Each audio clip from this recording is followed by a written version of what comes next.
Welcome to the deep dive. We dig in the details so you get informed fast. Today, we're looking at something really innovative happening with sustainable energy and water. And it's in maybe an unexpected place, Providence, Rhode Island. It gets you thinking, right? What if solar panels did more than just soak up sun?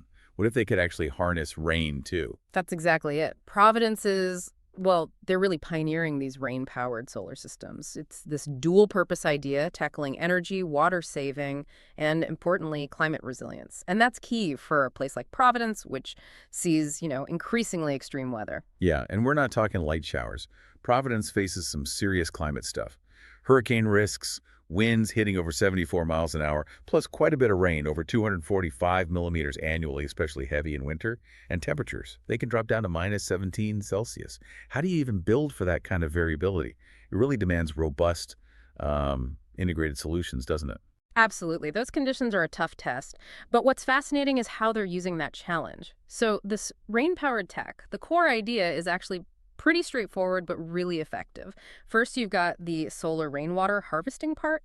The panels themselves, great collection surfaces. They get about 90% runoff efficiency for rainwater. That's actually better than typical roofs, which are more like 50 to 85%. Wait, hold on. The solar panels collect rain better than a normal roof? Yeah. That's kind of amazing. Using one structure for two resources and making it better at one of them? Okay, that's clever. But then you mentioned something even more, well, intriguing. Generating electricity directly from raindrops. That sounds like sci-fi. How does that work? Yeah, it does sound futuristic, but it's real. It involves an emerging tech called triboelectric nanogenerators. TANs, for short. Basically, these little devices capture energy from the kinetic impact, the hit of the raindrops. So imagine a big storm, usually terrible for solar output, right?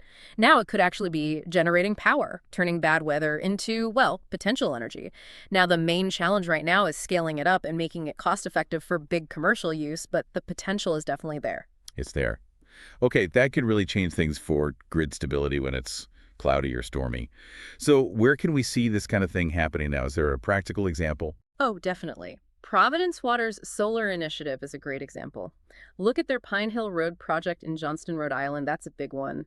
4.99 megawatts from nearly 18,000 ground-mounted panels, and the projected savings, around $25 million over 25 years. That's based on a rate of about 9 cents per kilowatt hour.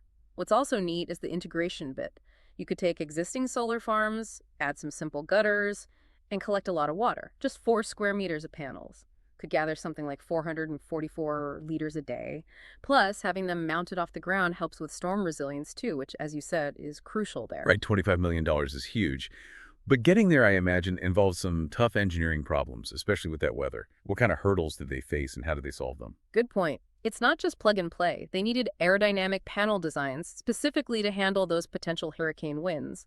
And for the cold, angled mounts are key, so snow slides off naturally. Plus, think about water storage. Using underground tanks saves space, which is a big deal in more built-up areas. Okay, so they've tackled some serious challenges. Looking ahead then, what's the future potential here? Especially if those tendies keep improving.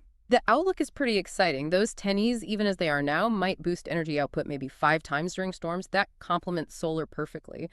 And the hybrid solar rainwater systems, they could potentially cut municipal water costs by, say, 30 to 50%. That's massive savings for cities. And don't forget policy. Rhode Island's aiming for 100% renewables by 2033. That kind of target really pushes this kind of innovation forward, helps with funding too. So Providence is really showing how you can take climate challenges, these potential liabilities, and actually turn them into opportunities for savings and innovation.